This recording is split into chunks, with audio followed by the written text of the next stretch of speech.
I am here with Eric Giesecke, who is the EVP and Chief Marketing Officer for WesBanco. Welcome, Eric.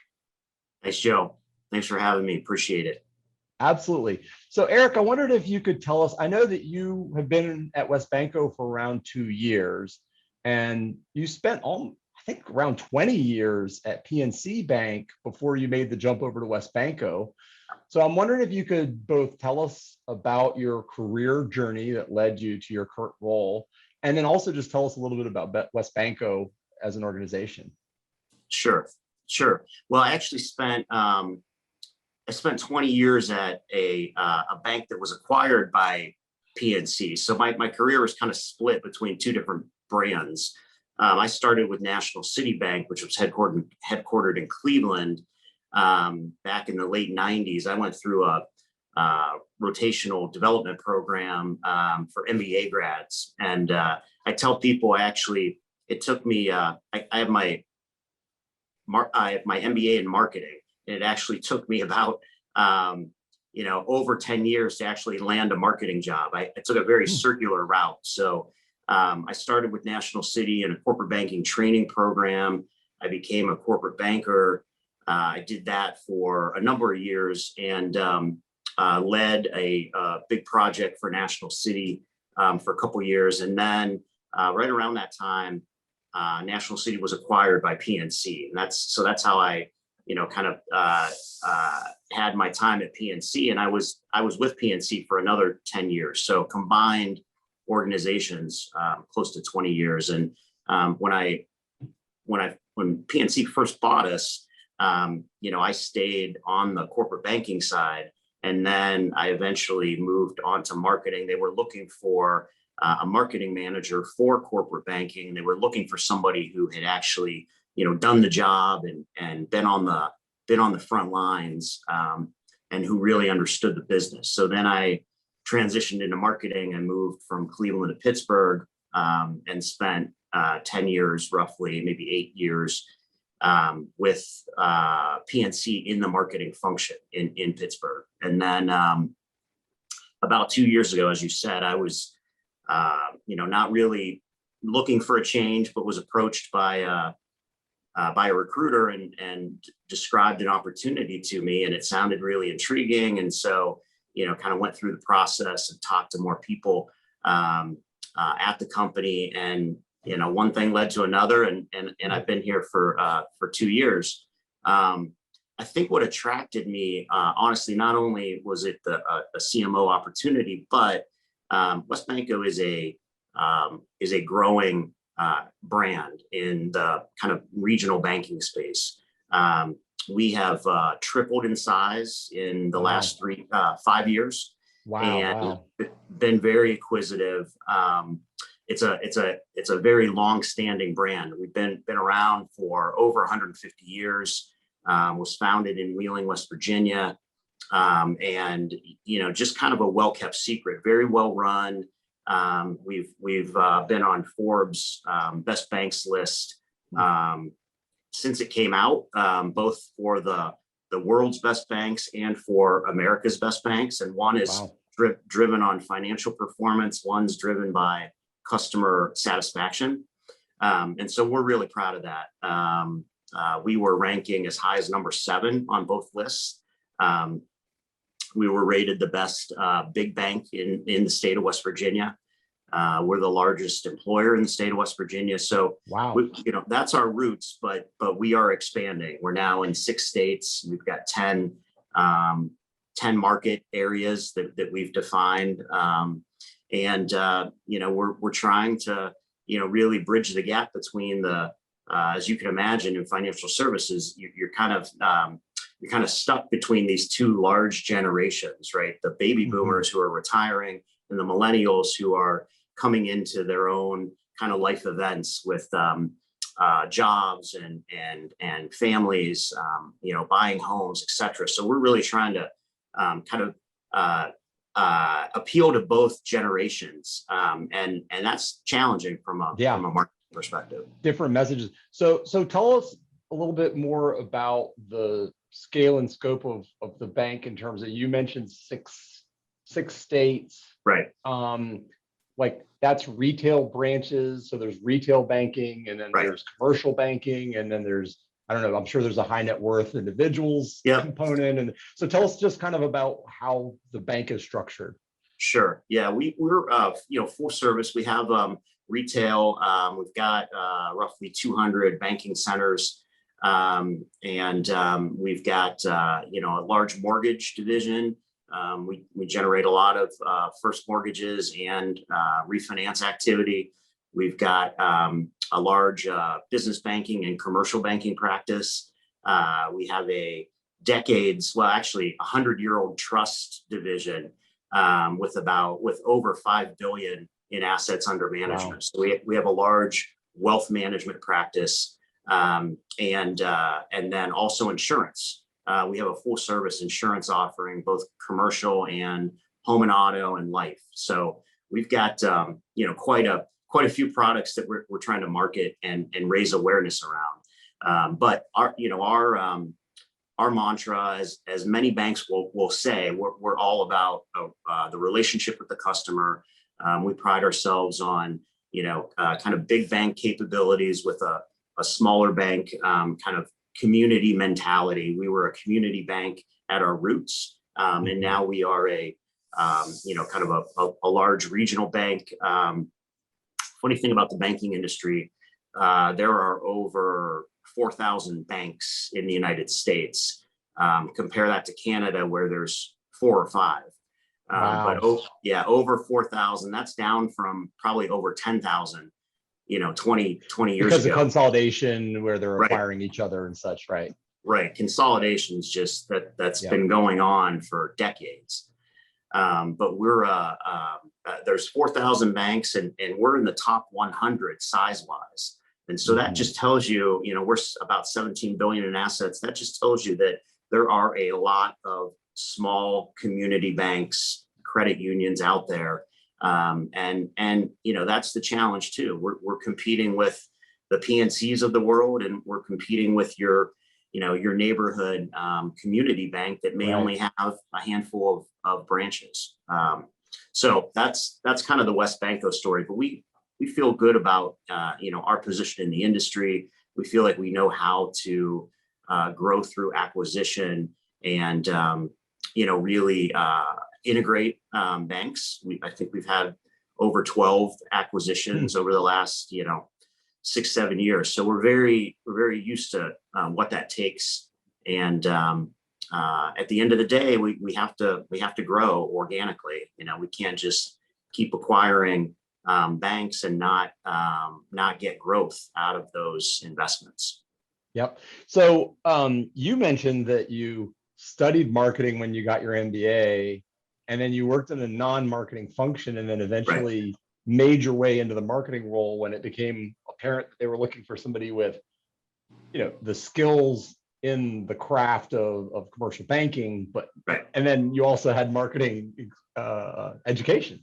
Right. I'm curious if there's advice that you wish that you'd gotten early in your career, or maybe advice you would give somebody that's just starting out or relatively young in their careers.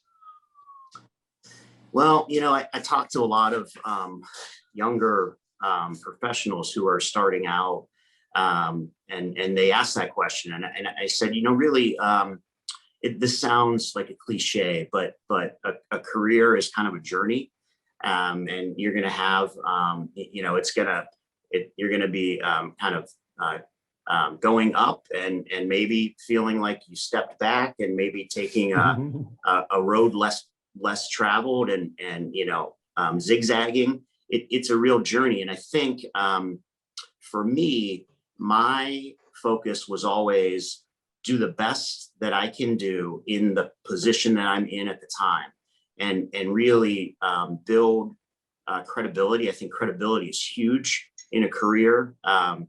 Be known for being a really strong employee, a contributor to the organization. There's that saying about managing up, and that makes you think it's there's a kind of a cynicism there. It's really not. It means you only work for one person at any point in your career, and your job is to do the best you can, for that person. And hopefully if that person is a strong leader, they're going to be focused on making you successful. That's what I tell people that work for me, is that, I see my biggest job is making them successful, not only day to day, but in their careers. So I think it's simple. It's like, working hard, working smart, but being open to opportunities. Just because I had my MBA in marketing, I chose to go into a development program that lasted like 15 months. Didn't know actually what I would be doing after the program exactly, because you could have been placed into different spots. But I had an open mind, and I really was focused on the company.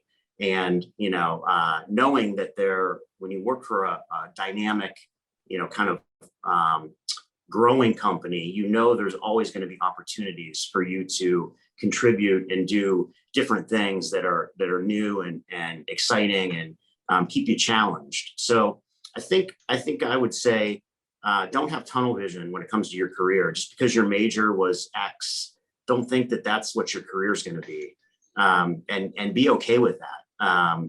That's what makes careers interesting. And I think being open to opportunity.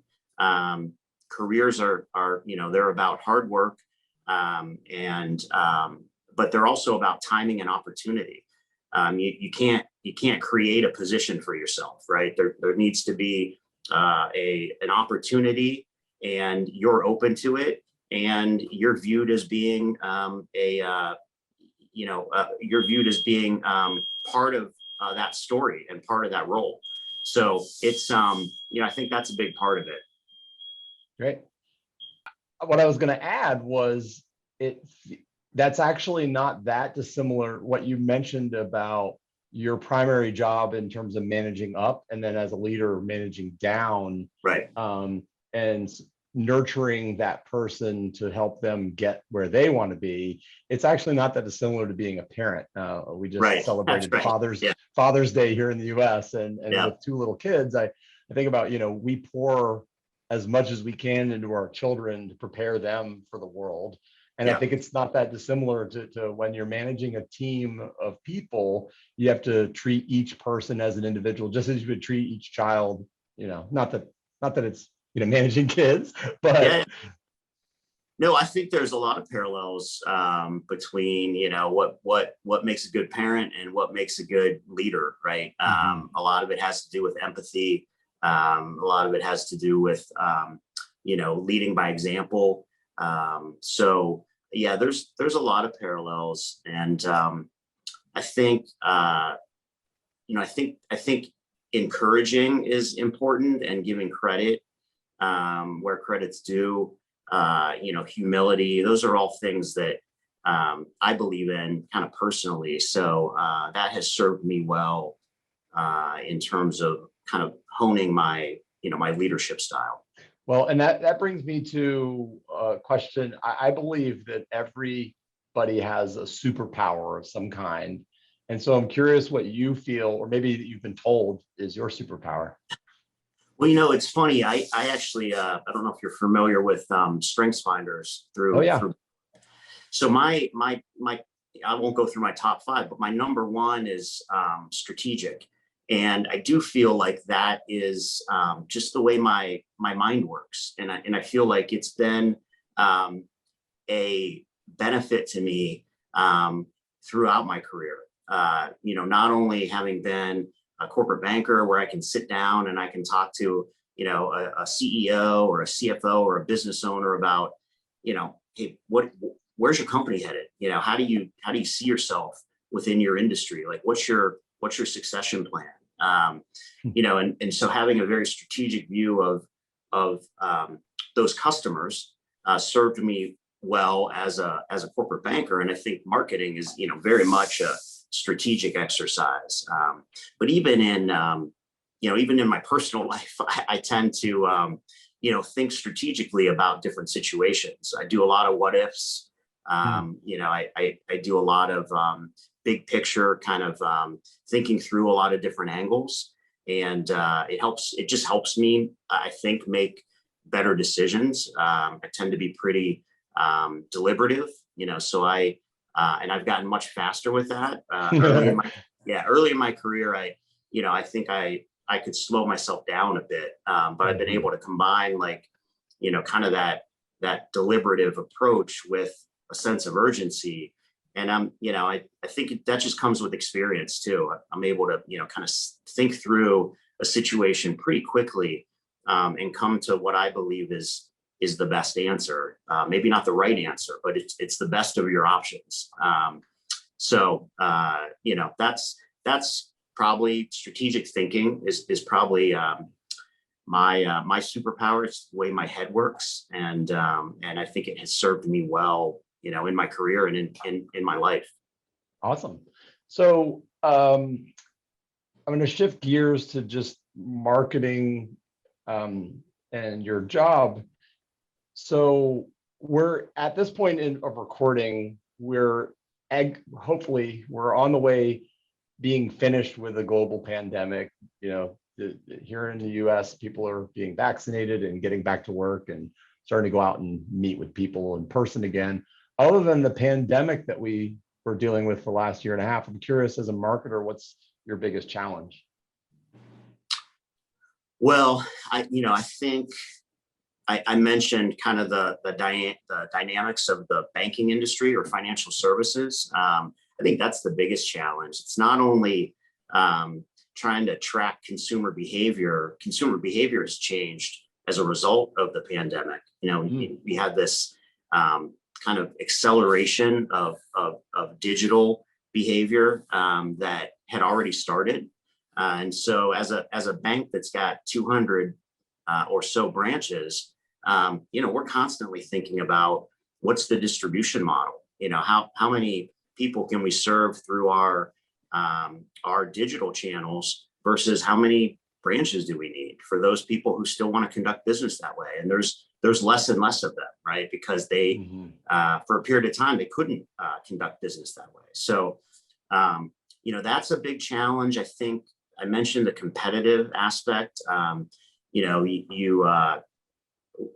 We compete with, as I mentioned, these smaller community banks as well as the large national banks. PNC is worried about what JP Morgan and B of A are doing, and JP Morgan and B of A are worried about what Apple and Amazon are going to do. Right. So everybody has a competitor that they're always looking over their shoulder at. And I think for us, we have to stay focused on, what we are good at. I think I call the digital activity in financial services kind of an arms race. You can't, the larger banks and fintechs, the larger banks especially, are adding digital capability and kind of digital tools that are kind of, no offense to them, but they're kind of on the margin. They don't necessarily drive switching intent. When somebody says, I want to switch a bank, they tend not to look at the next, 5 kind of digital bells and whistles that a larger bank brand has, and says, that's why I'm going to switch. There's a table stakes set of digital tools and experiences that you need. We have those. And so now it's about selective differentiation for us. We're not gonna go toe to toe and try to outspend or out digital the PNCs of the world. So we pick our spots, but that's tough. Knowing what bets to make, knowing what features and benefits people are willing to switch for. That's really what you're trying to get at. What are the reasons that people switch bank brands? And we feel like we have a decent handle on that, but a lot of it has to do with life events. And so it's kind of being top of mind at those times when those needs arise. We are constantly working on awareness, brand awareness, because we don't have the type of awareness we want. We're not, one of the brands in our newer markets. We're not one of the brands that people instantly think of. We need to get there. The dynamics of the industry are always going to be a challenge, and it's not going to stop. This is the way of the future. And then the fintechs are always a threat. I think we view them as, what they have done well, really well, is created a better customer experience, a better user experience. At the end of the day, they're doing the same basic things that banks are doing. They're giving people a way to manage their money and do it in an efficient way. Pay people, get paid. It's not rocket science. It's really kind of the basics of financial management for a person. But they do it in a slicker way. They have a better interface. And I think the banks are playing catch up from that UX and CX perspective. But we have to remember, we own the pipes that get money moved in our economy and across our country. So I think banks just need to realize where they're at and the advantages they have and the disadvantages they have. Yeah. You were talking about how banks view each other and are, challenged and inspired by competitors, but also you mentioned some of the larger banks look to non-banking companies. I mean, it's sort of like Google taught us how to search for things online. Amazon taught us how to shop for things online. For example, even if you're a small e-commerce company, that you probably should put your cart at the top right of the page because Amazon taught us that the cart goes at the top right of the page, right? So I'm curious where you personally find inspiration either for yourself or for your team. Where do you find inspiration? It could be outside of the banking world. From a brand perspective? Yeah. Is there a brand that's particularly inspiring to you that you say, look, we're not in the same business as them, but I feel that the way they do something is something that we could emulate? Right.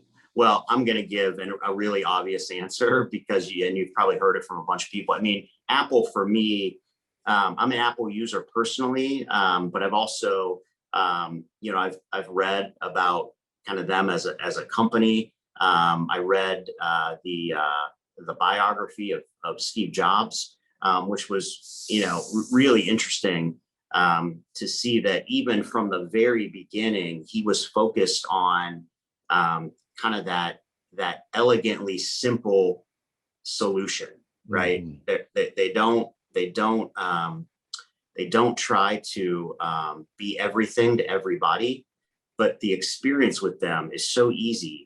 And it's so integrated and it's so simple, and just the design aspect of their products they're really aesthetically, really pleasing. And so, from a marketing perspective, I really believe a big believer in two things. One is, kind of the aesthetic of your brand. How does it look? How does it make people feel? What do people think when they view, your logo or something from your company? I'm a huge believer in that. And then storytelling.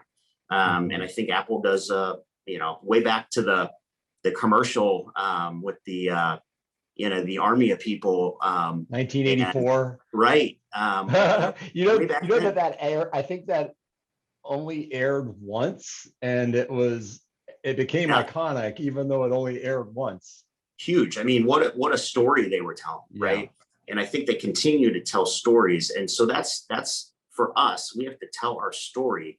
We've got a really good story to tell. We just need to tell it, more often, more consistently to more people, and have it kind of out there in a consistent and kind of always on way. Because when I came to the company, the marketing mindset was very kind of episodic. We'll do these things for these months out of the year, and then we'll do these things for these months out of the year. And I said, you don't have a chance having that approach today. You've got to be always on from a storytelling perspective and in digital channels. You can't, lean in and lean back out. You're just never gonna get any traction or sustain any momentum that way. So anyway, the cliche around Apple, but I just think they've really nailed it from a brand perspective and from this elegantly simple, I think, mentality that they use in the design of their products. Mm-hmm. Yeah. And I think banks are complex. And so I think that if your focus is on how do we make them elegant and simple, that's a good place to put your focus. Right. Yeah. So, all right. So you've danced around this a little bit, but I'm curious if there are certain values that are really important to you as a leader, either that you want to exhibit those values, or that maybe you demand those values in somebody that you're hiring for your team. Yeah. Well, I mean, just like in life, I kind of believe in treating people the way that you would want to be treated, or the way that they want to be treated.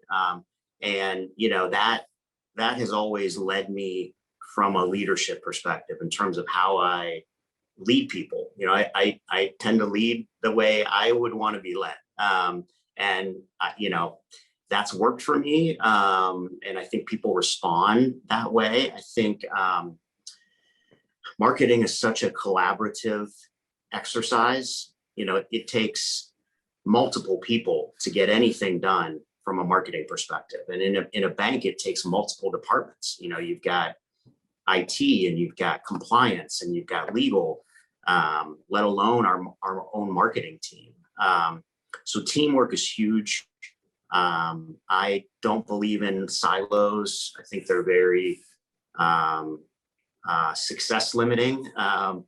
And I think people get comfortable in their lane, and they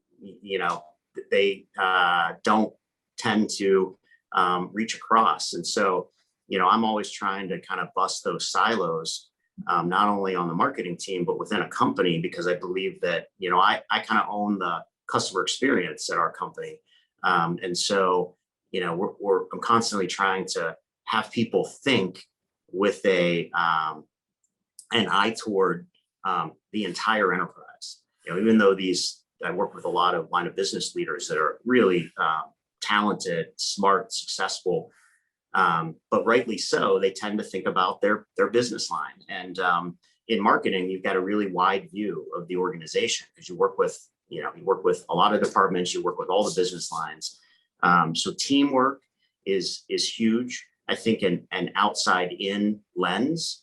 I think to be a successful marketer, you have to think like the customer, or you're gonna stray from what they want. I believe in research. You got to do a lot of research from a customer perspective, but teamwork's huge. I believe in empathy. I think that just like we were talking earlier about, parenting and leading, they both involve a high amount of empathy. You've got to understand how people may feel about a conversation or a situation. And you have to be sensitive to that, and put yourself in their shoes, and that leads you to better decisions and a better experience for them.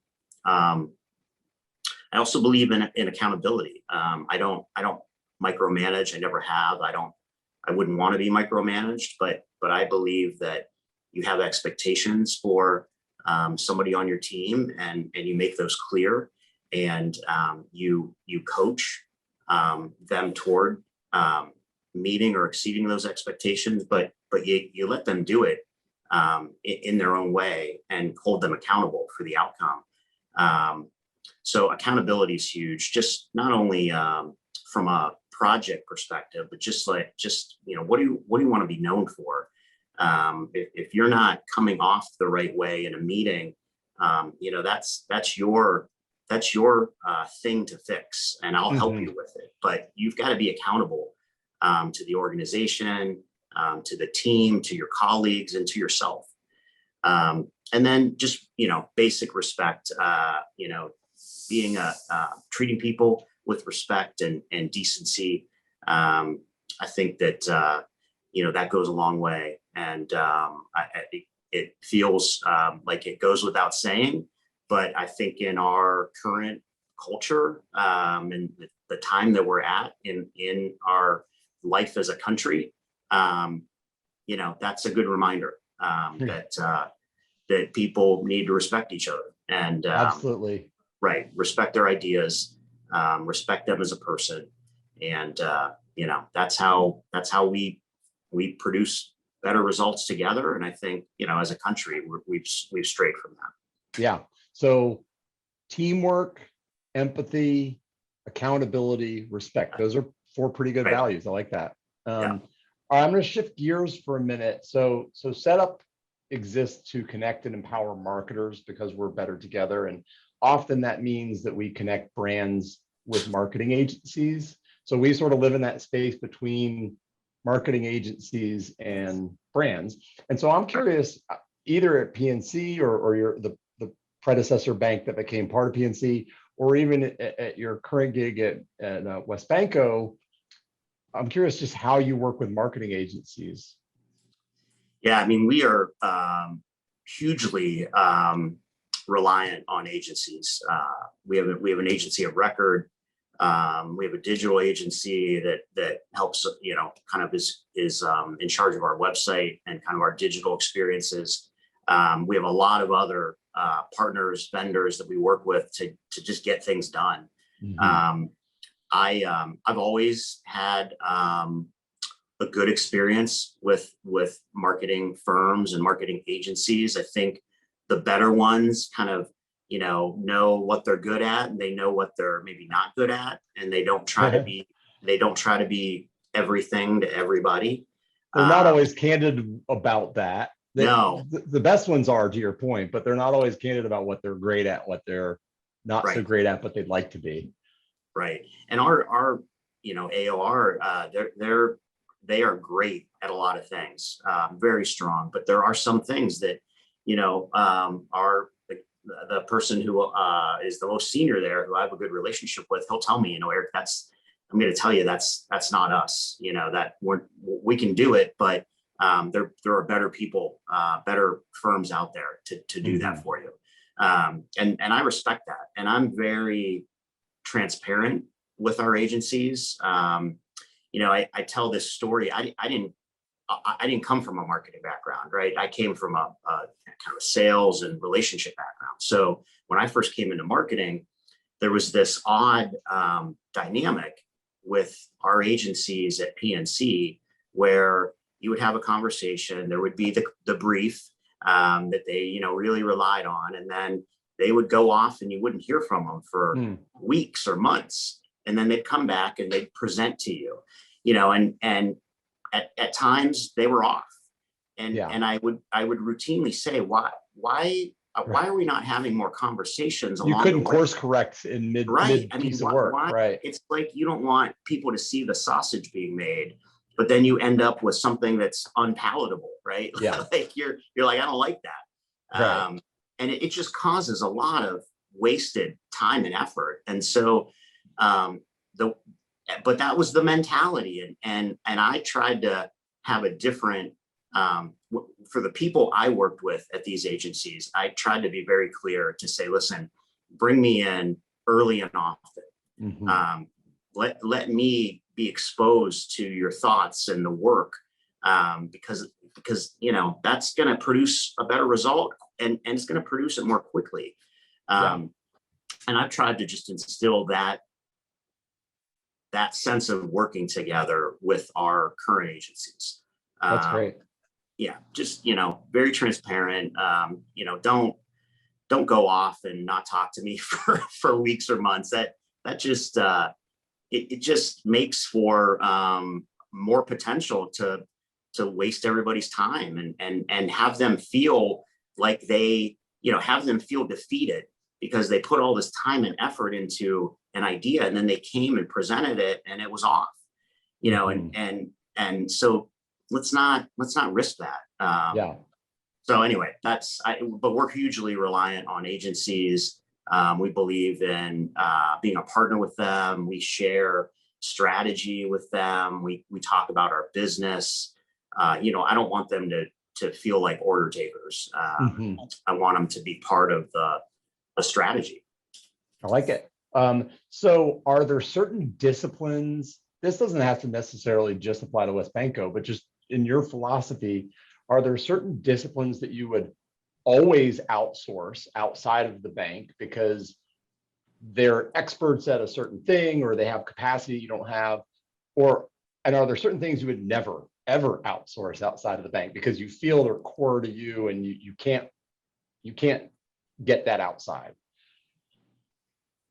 Well, at this point in my career and having gone through what we've gone through over the last year, I'm not a huge fan of the words always or never. Right.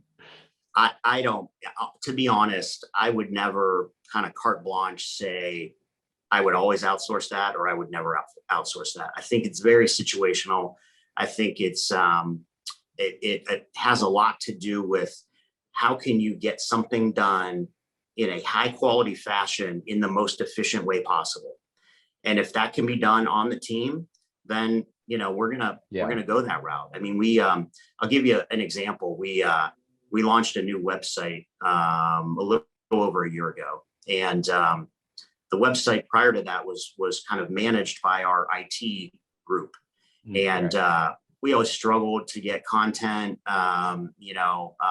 updated in a timely manner. Yeah, they have a queue. They have a queue of other work. Exactly. Right. Get in the queue, So we moved to, this digital agency, and we have a CMS now, and we've got 3 or 4 people on the team who can make updates, build pages, but we have a retainer with our web agency. So we're kind of balancing, well, what does it make sense for us to do versus what does it make sense for them to do? So, quick, simple. If we can do it quicker and at a lower cost and still in a high quality manner, we're going to do it. And they understand that. And we have them focused on the larger, more sophisticated projects, user experiences, taking our digital experiences to the next level, basically. Yeah. Well, and to your point, then it sounds like it's a capacity thing more than a capability thing. We always talk about the reasons that brands hire agencies is because they don't have the capacity, enough arms and legs to do all of the stuff that you want to do, or it's a capability thing. We're just not good at email marketing, so we're going to hire an agency that really knows email marketing, as an example. And it sounds like what you're saying is that shifts. It's dynamic in terms of sometimes it's a capacity thing where we just don't have the arms and legs to do it. Let's get the agency to help us with that. Right. Or we don't want to bother the agency with that because they're working on something bigger and we know we can knock it out quickly and efficiently in-house. Right. Yeah, absolutely. And that's, to your point, that shifts, that's dynamic. That's a kind of a living, breathing evaluation that you go through on a regular basis. Yeah. Okay. So as marketers, we all often deal with the rest of the organization that aren't marketers. And so I'm curious how you demonstrate the value of marketing for the non-marketing functions within the organization. Of course, as EVP and CMO, you're interfacing with CEO, CFO, other functions within the organization. So I'm curious how you demonstrate marketing to the non-marketers in the room. Yeah. So when I came into this organization, marketing was not seen as a strategic kind of driver of the company. And, that was a lot of the interview conversation, right? It was like, for me to make a change, I need to believe that you believe that marketing can be a strategic driver of the company. And frankly, that's why they were looking, to bring somebody in from a different organization. And I said to my manager early on, I said, my goal is to when budget conversations come around and people are thinking about where can we trim the budget, they've got a ton of heartburn around the idea of ever trimming the marketing budget, right? Because, right. Make it should feel painful to trim that. Absolutely. And it should feel like if we cut that budget, we're acknowledging that we're gonna reduce percentage of our production. I truly believe that marketing is contributing a percentage of the production of the company, and the difficulty is how do you quantify that? Yeah, we can do much better with digital channels, as you know. They're more measurable, they're more quantifiable. But to be able to say to our CEO that if you spend X number of more dollars on brand awareness, that's going to translate to X% increase in units sold. I can't make that connection yet, right? We're working on that. Attribution is a marketer's biggest challenge. Yeah. Because when you have a sales force, the sales process is very disaggregated. So what value do you assign to the fact that marketing made me aware of the company, but marketing didn't make me switch banks, right? And so understanding how the consumer or the business, how they today go through that sales process. It's not the classic funnel anymore. It's not linear. It's right. Very complex and interconnected. It looks more like spaghetti than a marketing funnel. And so understanding that customer journey and understanding what role marketing plays in it versus the sales effort, those are keys. I think the most important place to get to is to elevate the conversation with the CEO and or the board, to say, we know that marketing is driving revenue for this company. We can't always quantify it, but we know that if we turned it all off, that would be a bad place to be. To show you, if you want to know the effect right. If you want us to let's go dark and see how we turn perform. It all off for a few months. What happens? Right. You'll learn quickly that marketing drives a huge amount of value in the conversation. Okay, so I'm curious, either at your time at WesBanco or even PNC or the previous gig, is there a particular campaign that taught you a great deal, either because it was a huge flop and it taught you a valuable lesson that you needed to learn, or it was a huge success and and you would like to duplicate that success in future programs or ideas? Well, I will talk about a campaign that we're kind of in the midst of right now, which is a brand image campaign for WesBanco with our agency. And the interesting thing about this was we had already decided on kind of our story and our brand positioning in 2019, late 2019, and we were gonna launch it in April of 2020. And obviously we didn't, right? And so the world changed a little between 2019 and April 2020. Yep. And so we literally shelved it. And we thought, well, maybe we'll revisit it in the fall of 2020. Well, that was no better. Right. And you had the election. We wouldn't have gotten the kind of airspace that we wanted anyway. Yeah. So we just said, hey, we're going to punt on that until 2021. But the whole campaign and the message had to be completely rethought because the world was a different place. Right. And that brand positioning that we had, we actually moved in a different direction. Mm-hmm. Because we just felt like it was not authentic for the time. And we wanted to be authentic. And so it's not like you change your brand values, like your brand is your brand, but what you highlight about your brand needed to shift for us. Mm-hmm. And so that was just an example of,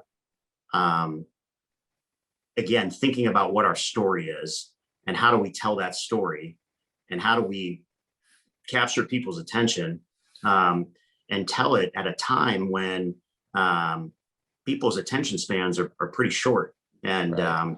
so, that was an example of, on the brand side, I think you really have to, set the context. The message may be great, but if the context or the backdrop of the environment is not ready for it, or it doesn't resonate because of the environment, then you got to be willing to change. So, that I'm proud of that, not only because of the campaign itself, but I'm proud of the fact that we didn't have our head stuck in the sand. We understood what was happening. We understood that we needed to shift it, and we did that. And I think it's a really good message at a really opportune time. Great. Okay, I'm going to ask, these are a couple of fun questions, not necessarily marketing related, but I Okay. like to kind of wrap up these conversations with a couple of fun ones. The first is there a band or a movie or a TV show or a book or a quote that really inspires you? I love music. I love reading. But I will say there was a book I read that was recommended to me by a good friend of mine, probably 10 years ago. And it became a movie, but the book was Unbroken. And it was, the story of a World War II veteran who went through incredibly difficult experiences as a hostage, and kind of came out of that, at first kind of a broken man, but then found kind of faith, and he ended up having a outstanding life, and nobody really knew his story. It was tucked away, and it was pulled out by a writer who wrote an awesome book. And the movie was, good too. Movies, I think, are never as good as the books, but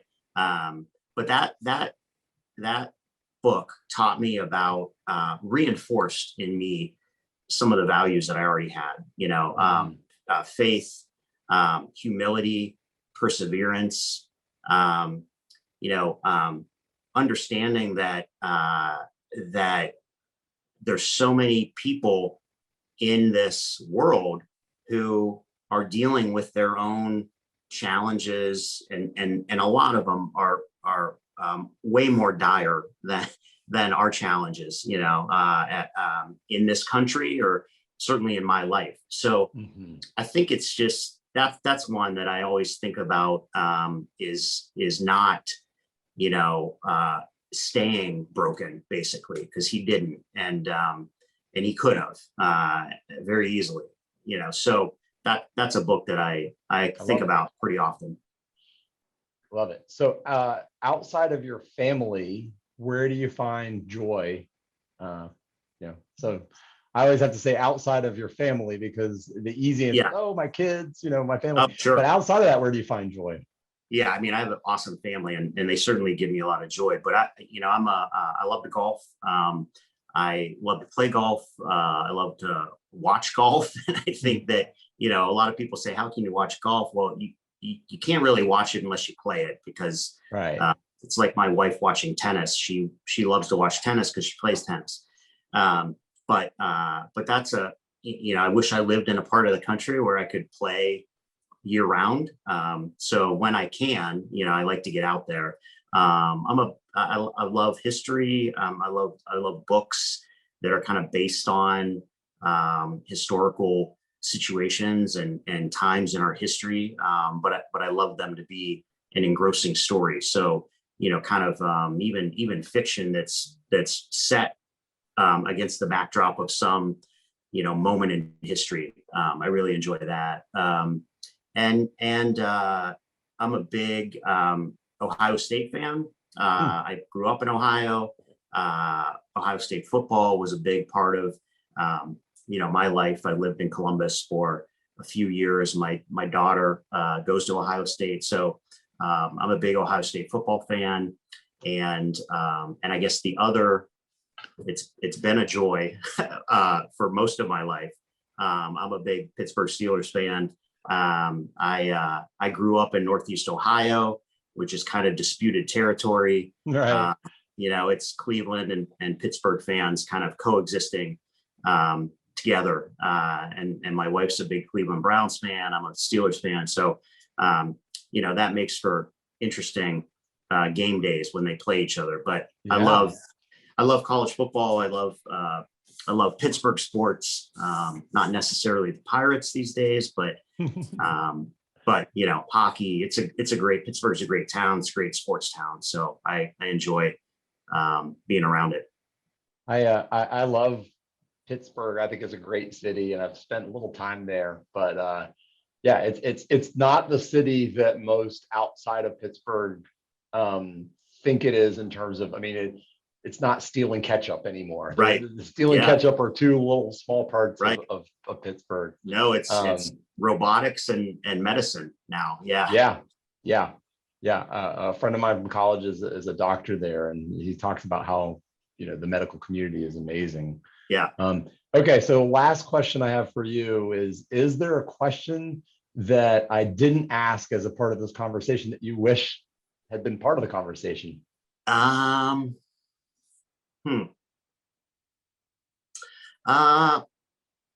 don't think so. I'm trying to think. I don't think so.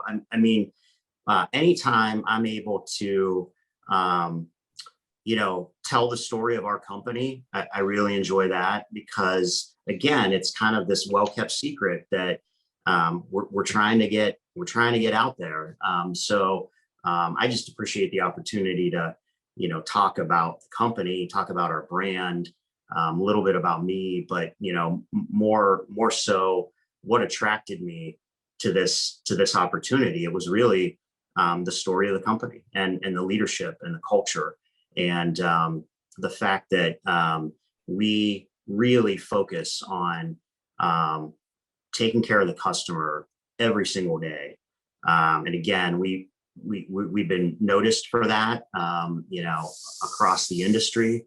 The challenge is marketing the customer experience is really hard, right? Because you have to experience it. So, that's why I think, we're at the end of the day, we're a commoditized industry. Our money is the same as any other bank's money.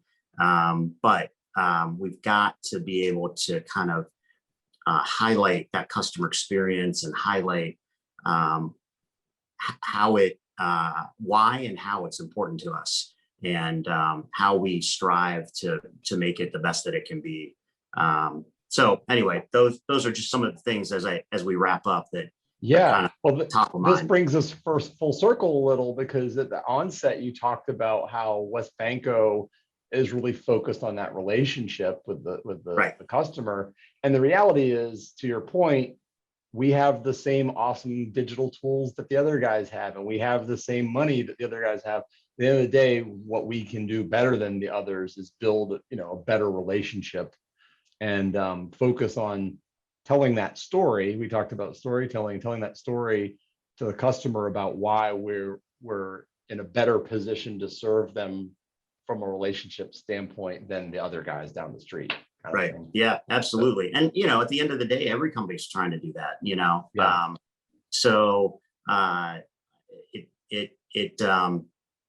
think it continues to, kind of motivate me and our team, because you never feel like you have anything mastered from a marketing perspective.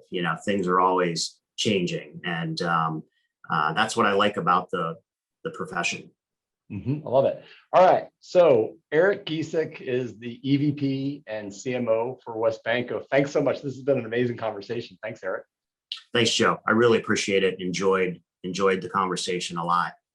Yeah. Thank you for having me. And I hope that your company, continues to look for ways to bring marketers together and share ideas. I think it's great.